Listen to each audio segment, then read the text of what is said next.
You're listening to Luke's English Podcast. For more information, visit teacherluke.co.uk. Hello, listeners out there in the world. How are you? I hope you're okay. What a weird time this is on planet Earth. Here is my second episode about the coronavirus, which is currently sweeping across the globe in fairly dramatic fashion.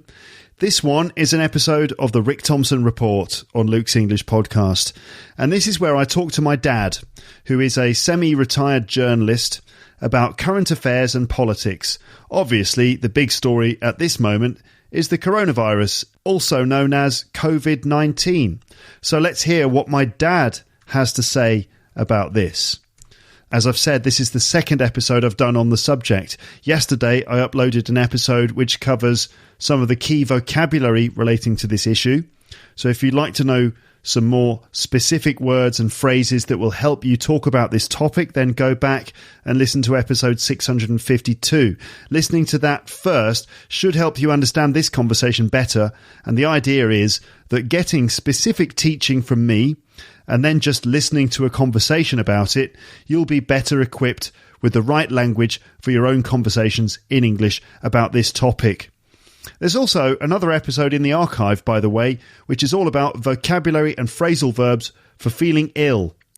And that covers all stuff like all of the symptoms and common symptoms and names of like things that you might experience if you're feeling ill. And that is episode 40, recorded, when was that? At least 10 years ago. But I think it's a good one. I spent lots of time listing vocab for describing physical conditions. So anyway, 2 episodes with specific explanations of high-frequency vocabulary on the coronavirus and on feeling ill in general. The first one being episode 40, which was called Health/Feeling Ill, Phrasal Verbs and Expressions. And then yesterday's episode, number 651, which was called Coronavirus, COVID-19 Vocabulary. So I'm talking to my dad then in this episode of the Thompson Report. And neither of us are experts on this subject, of course, but my dad does his best to try and stay informed about things like this. And my listeners often comment that they appreciate the clear way that he describes what's going on. Our conversation in this episode focuses mainly on what's happening in the UK at the moment, how serious this pandemic is, what the consequences might be, and how the UK's government is responding to it. Just before we start, I'd like to give you a quick reminder of just 2 words. That is a cold and the flu. Okay, a cold and the flu. I just want to clarify what these things are specifically. So a cold, or the common cold, is what we call a mild virus that people typically catch during the winter. It's not very serious. It's just annoying, really, if you have a cold. Having a cold usually means having a sore throat, a bit of a cough, perhaps a headache or a runny nose. But you can still usually work or do the things that you usually do, even if you feel a bit run down. So that's a cold, and we say to have a cold or to have got a cold or to catch a cold. When you refer, in the case of to catch a cold, that is when you refer to the moment that you become infected. So, for example, you could say, I've got a cold. I don't want to go out today. I've got a cold. I've caught a cold. Or maybe even I'm coming down with a cold, which means I'm starting to get a cold, or I'm getting over a cold, which means I'm recovering from a cold. So that's a cold, not very serious, but very common. And it's weird because normally cold is an adjective, isn't it? Oh, I feel cold. It's cold in this room, but it's also a noun, meaning that kind of low level, not very serious virus that a lot of people get at various times during the year. So I've got a bit of a cold at the moment. Sorry. So that's a cold. And then there's the flu, the full name being influenza, which is also very common, but much worse because it usually knocks you off your feet. So if you have the flu, and it's the flu, notice that, a cold, but the flu. So if you have the flu, you'll probably have to stay at home, probably stay in bed for several days. The flu gives you much stronger symptoms like a very bad cough, a high temperature, aches and pains in your body, weakness, very sore throat, and sometimes diarrhea. And you might say, I've got the flu, or I've caught the flu, or I'm coming down with the flu, or even also I'm getting over the flu, meaning I'm recovering from it. So that's the flu. More serious than having a cold. Now, I just wanted to clarify those things because in my experience, there's always some uncertainty from learners of English about the exact difference between a cold and the flu. And they are words that come up in this conversation. But I mean, now we're dealing with a third thing, which is coronavirus. And it's, slightly different in the way that it's affecting people and in the way that the world is responding to it. So anyway, a cold, the flu, and then obviously COVID-19 in this case. All right, so I will talk to you again at the end of the episode, but now let's talk to my dad, and here we go. This is the Rick Thompson Report with Rick Thompson. Hello, Dad. Hello, Luke. Well, how are you? Well, I hope I'm all right at the moment. Thank you. How are you? I'm fine. Yeah, I'm fine. But obviously, facing a crazy time. We've got, I don't know how long ahead of us with all sorts of disruption to normal life. Yes, we have. Suddenly, life is no longer normal anymore. And the most immediate thing for us is the fact that, the daycare centre is going to be closed. So we will be looking after our daughter, which is lovely. But at the same time, we're thinking, oh, my God, what are we going to do? How are we going to keep her entertained? What are we going to do every day? Where can we go? At least you don't have to go to work. You could both essentially, apart from you going into the British Council, you can both work from home to a certain extent, so presumably you can do it caring for your little daughter in shifts. Yeah, exactly. We're going to share the duties, and we'll be doing lots of art projects at home. And very good. Well, it is going to be hugely disruptive around the world, and I take the view that it is extraordinarily serious. Some people are comparing it with the great flu epidemic of 1918, 1919. The end of the First World War, there was a huge epidemic which killed loads of people. Some say it killed more than died in the First World War. Yeah, it's incredible. But since then, there hasn't been one that is as serious as this, even though we've had other virus outbreaks like SARS and bird flu and swine flu. This one is of a different order. It's much more contagious and the death rate is much higher and it's spreading all over the world. So it's a very serious situation. It might not be clear to everyone why this is different and why the world is reacting in the way that it is, and why the press is being sort of dramatic about it. I'm not sure that it's really dramatic. It's probably I don't accurate. think the press in this country has been particularly dramatising it. I think we've got a reputation for having sensationalist popular newspapers and everything, but so far they've been pretty factual. There haven't been screaming headlines or you're all going to die. I mean, I think they've been really decent so far. But of course, there's a lot of speculation about how serious it'll be, how long it'll go on, what the effects will be, and what's the right action to take. And there are some differences there, quite interesting ones. So here in Warwick, we don't know whether we've got any cases right here. We know in the region we've got about 40 or 50, and the local hospital is preparing by opening up more beds, because there will come a time when there'll be a lot more cases who are so serious they have to go into hospital. What day is it today? Friday. Yeah. 2 days ago, I went to help with a volunteer sort of session at the town council where they have a speaker and a quiz and tea and cake for people who come in, and this happens once a month. And it went ahead as usual on Wednesday, and all these generally elderly people happily came in and sat next to each other and had their tea and everything else. I think there are about 60 or 70 of them. And I talked to a few of them, and there was a general view that, well, it doesn't seem to have had any effect here. And do you think it'll come to Warwick? One of them said to me. Mm-hmm. And, well, it's like having the flu, isn't it? So there's a lot of complacency amongst at least that generation of people. I have to say that these gatherings have now been cancelled for next month, quite rightly, and a lot more restrictions are coming in on not having meetings that aren't essential. Yes, I think there is a lot of complacency, but it isn't like the flu. I mean, it really isn't. This is a much more aggressive virus, which hasn't been seen before. There's no vaccine against it. There's no treatment for it.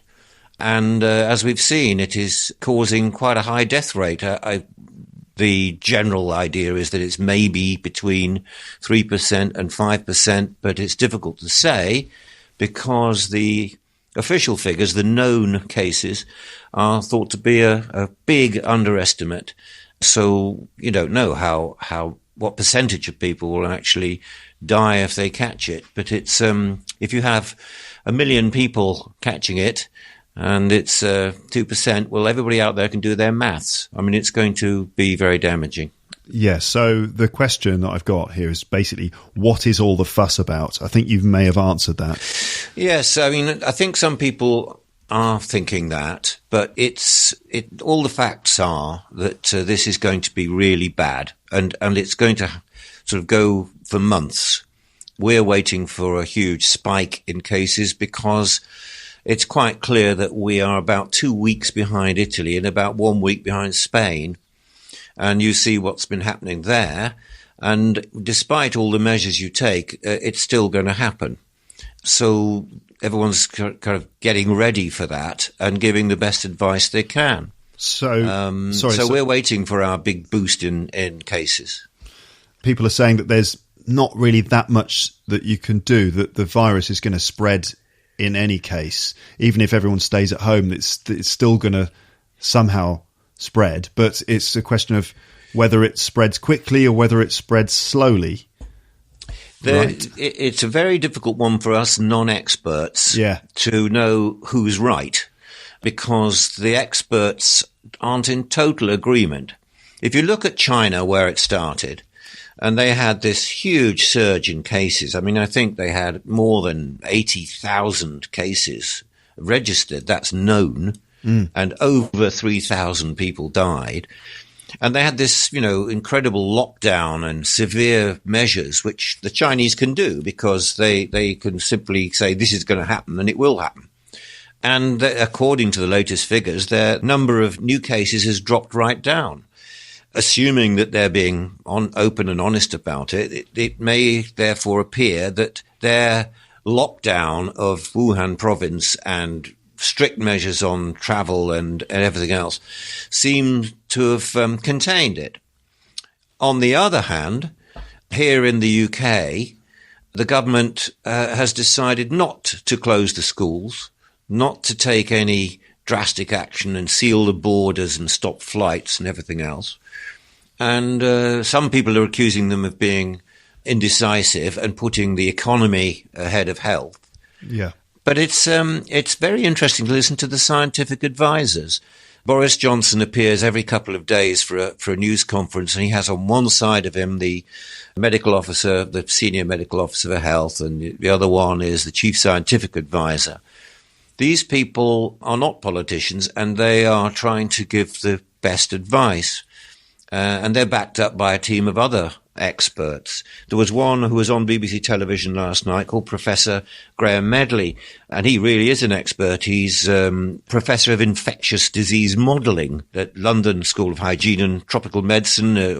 So he looks at the statistics. He's also a professor here at Warwick University. And he was saying how it's certain that the majority of people will get this. Yeah. A lot of people will not even know they've got it, but a lot of people will have like a cold symptoms. Some will get flu-like symptoms where they might get a nasty high temperature. But he says that the modelling says that with this new and dangerous virus, the community ought to develop what's called herd immunity. Oh, okay. Herd immunity is a rather strange phrase. A herd is normally a group of cattle.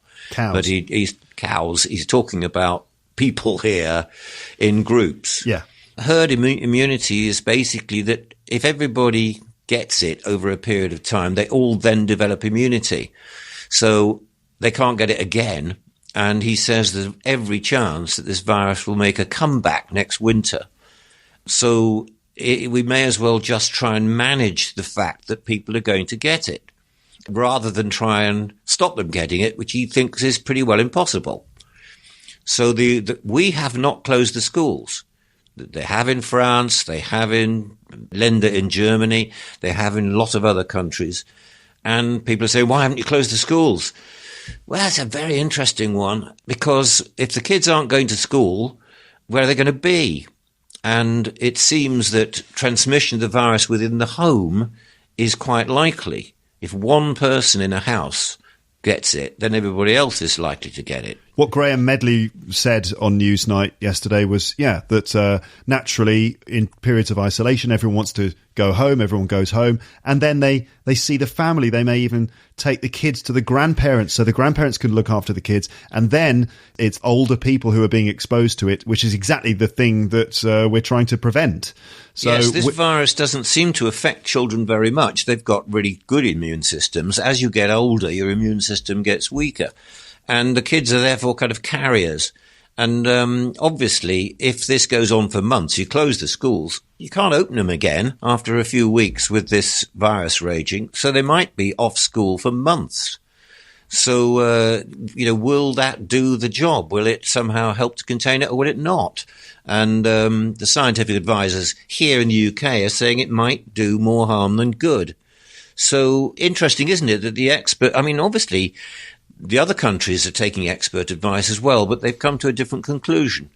We don't know which is the right one, but at the moment in the UK, it's trying to slow down the progress of the virus, not contain it. It's not containable, really. It's got to be slowed. Okay. And the reason it's got to be slowed is that, of course, the health service is going to be in the front line.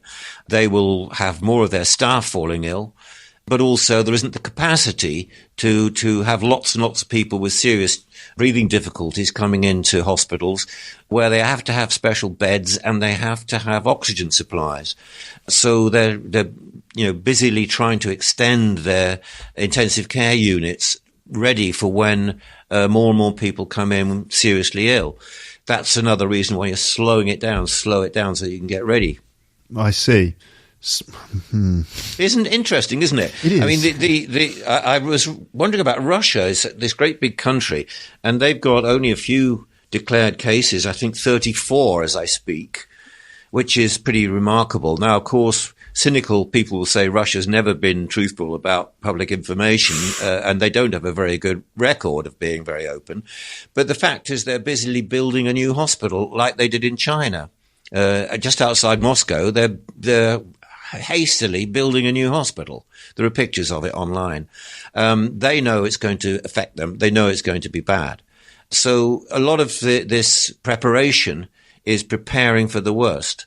And I think they think it will be bad. The other effects, of course, Luke, are about the economic effects. I mean, what can I say? Can I just, before you go into that, I just want to, just to be clear, what it's going to be bad really means. It's a bit tough, isn't it, really, to say, because you don't want to sound unsympathetic and you don't want to be shocking. But ultimately, what this means is that, okay, most people who get it won't die, but it's the people who are weak, who are already sick, who are elderly, who are at risk. And so that sort of 3 to 5%, could be more, could be less, is probably just a section of society. So when we say it's going to be bad, on one hand, we mean that, yes, some people are going to die as a result of this, but also it's going to put a lot of strain on the National Health Service, because people who are sick with this will naturally want to be, they'll want to go to a hospital, and the health service won't be able to deal with it. So when we say bad, it means people will be suffering either in their homes or suffering in hospitals that are not equipped to give them the care that they need. So people are going to suffer. Another reason why it could be bad is just because of the disruption that will happen and how that's going to affect the economy. So now we can talk about that is right. When I say I think it's going to be very bad, and I'm not a scientist, I'm a journalist, but I look at all the information. I think it is going to be extraordinarily serious this year. And it's those two things, that a lot of elderly and more vulnerable and people with underlying health conditions won't get through it. And so there will be a number of people who will die before their time. And then we get the mental health issues that arise when we lose loved ones, the grief that will be experienced by many people. And that will affect life in a very sort of powerful way. Yes, it will. And of course, there's worry as well. A lot of people will, as it progresses, they'll get more and more concerned. And there's a social impacts, the social impacts of not being able to go out. Will there be panic buying so that certain shops don't have essential things? And the big impact, of course, on leisure and everything. People aren't going to be going on holiday abroad. All the football matches and other things will be cancelled. So it'll be a strange kind of lockdown, which could be, as you say, very depressing for a lot of people. Whether they'll continue to go down the pub in the UK or go to a bar in Paris and have a drink, I'm not sure. At the moment, here, it's just like life is normal. Yeah. How the supermarkets? Oh, they've had some stocking up things. You can't get hand gel anywhere because that disappeared off the shelves a few weeks ago. And for some reason, people have been buying toilet roll in huge quantities. I can't understand that, to be honest. I can't. If you think you're going to be locked in your home for a month, maybe that's the one thing you want. Well, it's like I said in the previous episode, what's worse, like the zombie apocalypse or when you're sitting on the toilet and you realise that there's no toilet paper left. That is one of the worst things. But yeah, people are, for some reason buying lots of toilet paper. But it's in most places it's nothing too bad. People talk about panic buying. I haven't witnessed any panic buying. I think people have certainly stocked up, and people have apparently, decided that there are certain things they want to have in the house in case they can't go out for a while, like packets of pasta and things that will keep, long life milk, things like that. But it's been quite reasonable here. The guidance that was issued yesterday by the government, by Johnson and his two main scientific advisors, changed slightly in that if you have any kind of symptoms of a cold or a cough, then they're saying stay at home for a week. Self-isolate. Yes, self-isolate. So that's a slight change. But they haven't banned big sporting events. Today is the big horse race, the Cheltenham Gold Cup, and there's about 20,000 people at the racecourse. But the Football Association here has just announced that they are going to postpone next week's Premier League games. Until April. Yep. And UEFA, the European Football Authority, has postponed all Champions League and Europa League matches next week, and they're thinking. And the Bundesliga in Germany has been suspended. So a lot of countries are saying mass gatherings is going to be, if you like, banned. Here in Scotland, where they have some devolved powers, the First Minister, Nicola Sturgeon, announced yesterday that they would ban, or at least disapprove of, any gatherings of more than 500 people. Okay. It's difficult to say why 500, why not 300, why not 800, but they're trying to reduce the large gatherings. So that's what's going on here, Luke. The impact you mentioned about the economic shock, well, when I say it's going to be bad, I'm including that. Yes. Obviously, the stock markets are going haywire at the moment. The stocks and shares have dropped like a stone, and that affects a lot of things. It affects pension funds, savings, and all sorts of things, but also investment in business. I've heard, that it's equivalent to, if not worse than, the financial crisis we had 10 years ago. It's looking like it. Yes, 2008, 12 years ago. When there was a the banking collapses, when there was a kind of domino effect. You might have to explain a domino effect, where the banks all kind of fell over and realized they hadn't got enough cash to meet their obligations.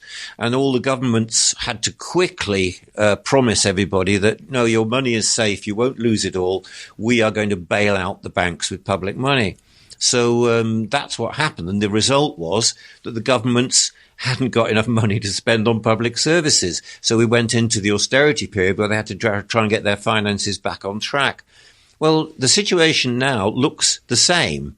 They are going to have to throw money at this, our money, taxpayers' money.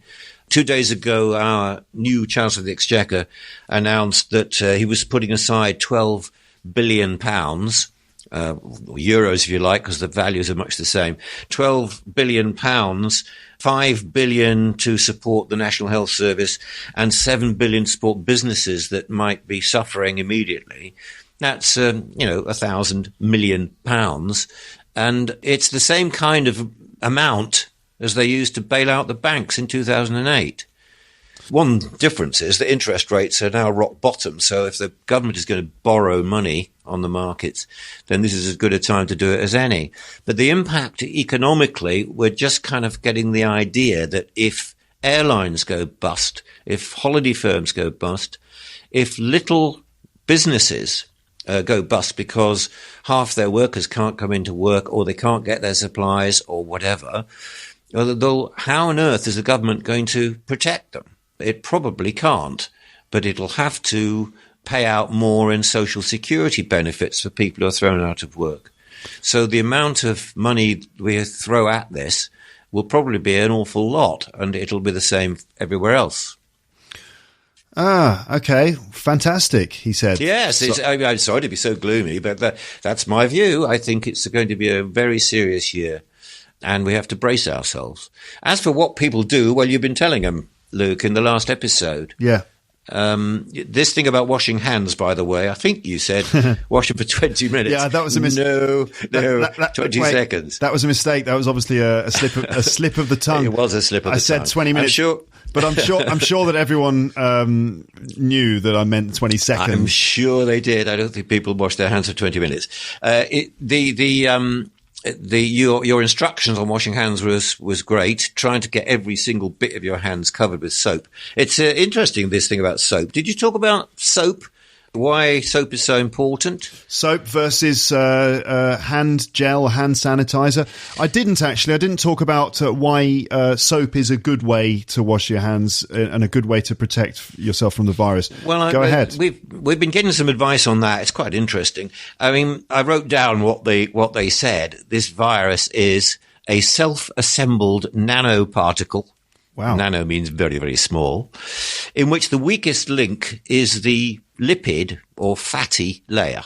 Okay. Now, soap dissolves the fat membrane and the virus essentially falls apart.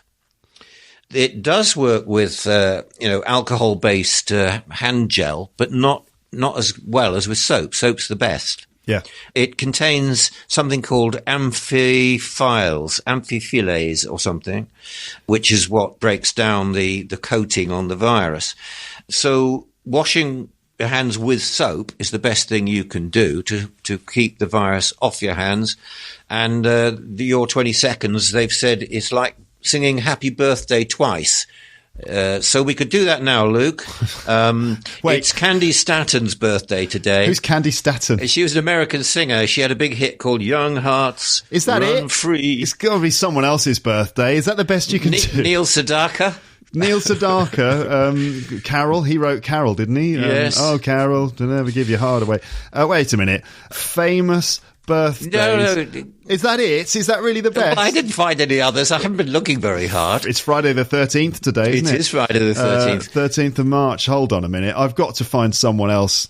Well, while you're doing that, I'm going to start washing my hands here. And it goes, Happy birthday to you. Happy birthday to you. Happy birthday, Neil Sedaka. Happy birthday to you. Happy birthday to you. Happy birthday to you. Happy birthday, Candy Stanton. Happy birthday to you. And that's 20 seconds. I can't find anyone else better than those people. I'm just trying. Hold on a minute. There's got to be some actor or someone that everyone. Peaches Geldof, Bob Geldof's daughter. Not famous enough. Not famous enough. I'm struggling to find anyone. I know I've done my hand washing routine, and it's quite useful, because 20 seconds is slightly longer time than you'd think. I've got one, Dad. Lee Jung-hyun, South Korean pop singer, K-pop star Lee Jung-hyun. Happy birthday to you. Happy birthday to you. Happy birthday, Lee Jung-hyun. Happy birthday to you. Twice. Yeah, all right. Well, we got the message anyway that washing your hands regularly is a good idea. Here we do it every time we come in. So once we've been out, we come in, the first thing we do is do the 20-second hand wash job with soap. And I think that obviously protects you as well as anything.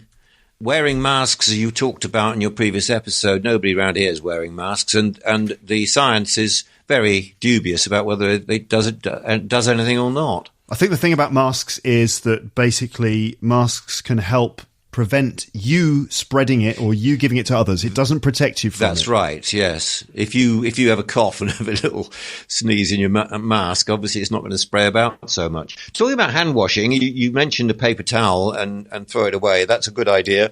A lot of toilets have these fan dryers, hand dryers. Yeah. These ones that go.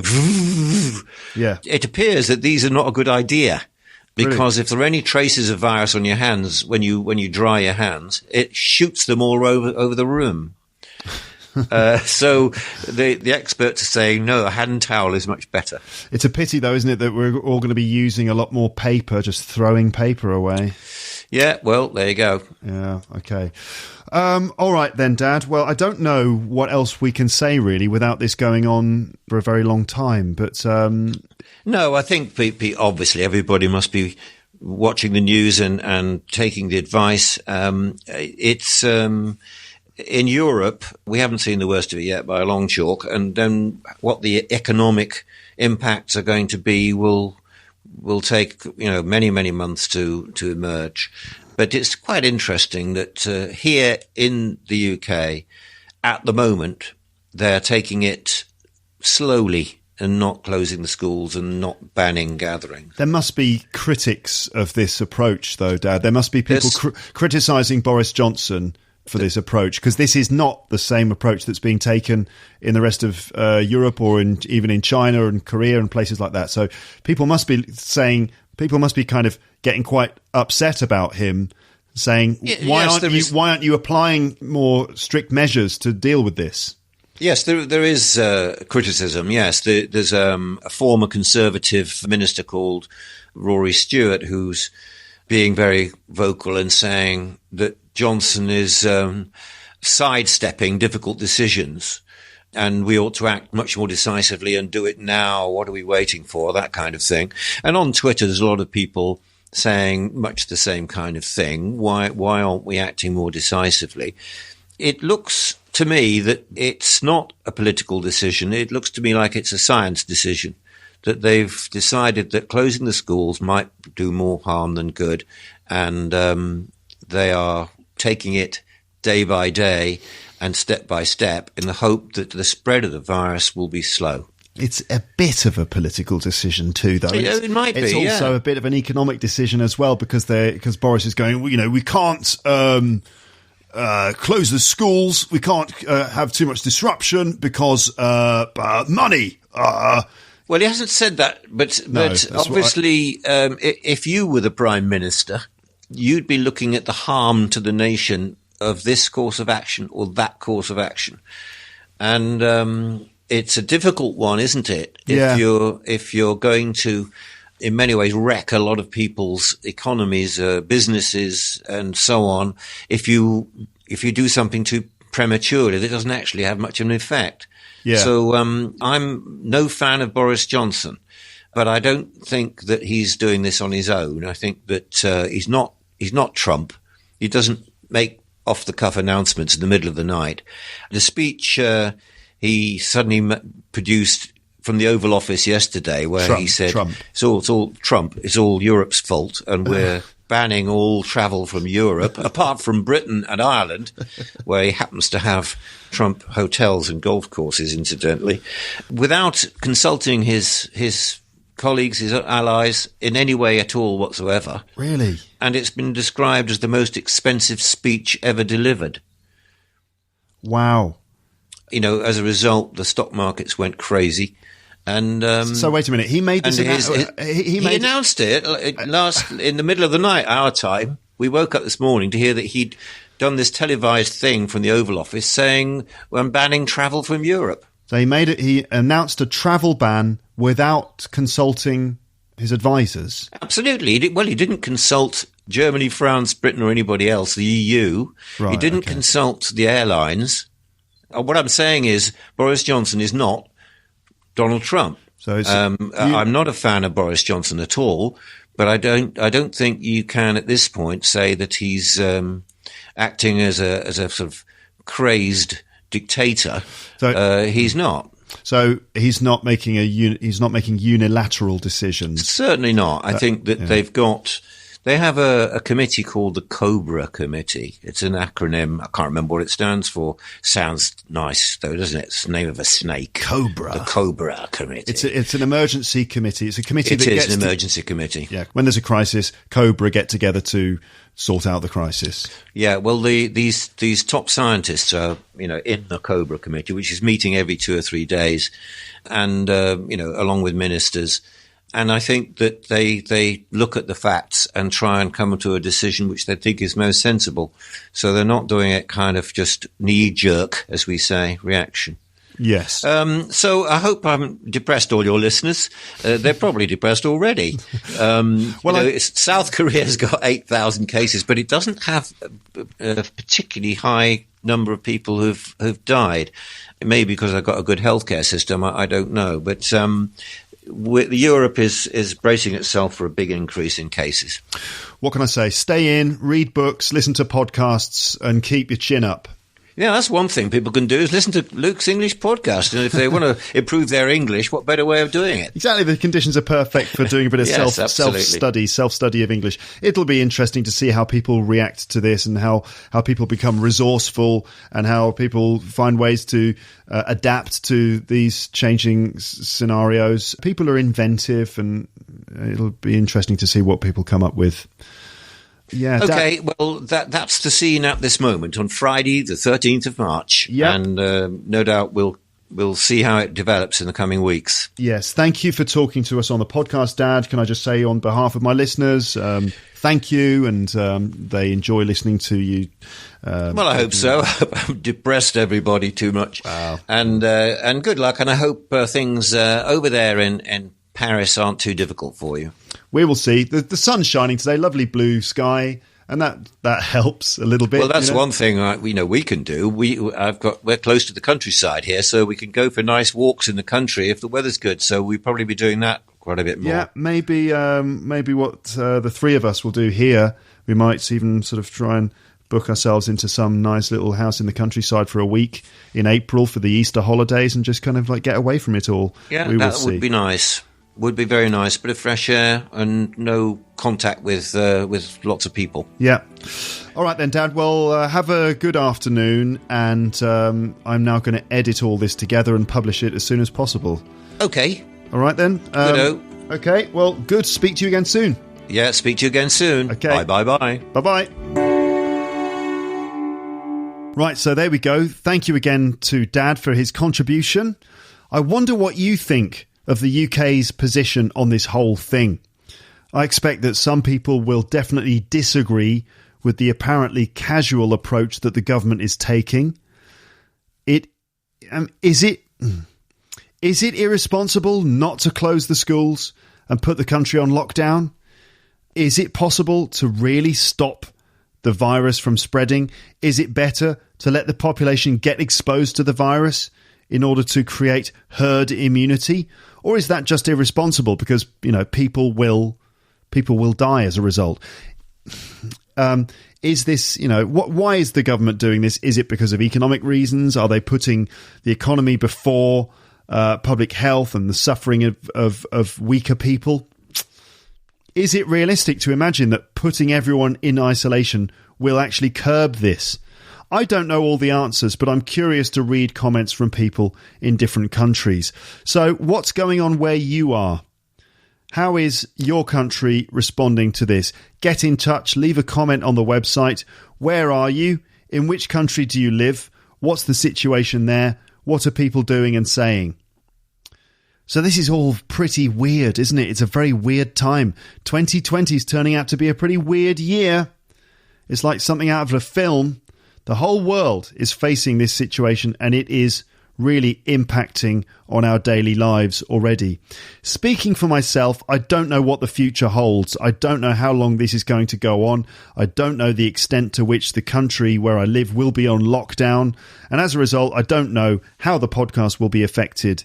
In terms of LEP Premium, as I said previously, there is a new series coming very soon.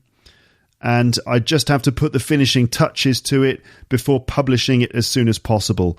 So I think you'll get Premium number 21 Part 1 coming within a couple of days, and the other episodes coming after that. The series, Premium 21, is about common errors. This first one dealing specifically with linking words of contrast. Words like despite, in spite of, and although.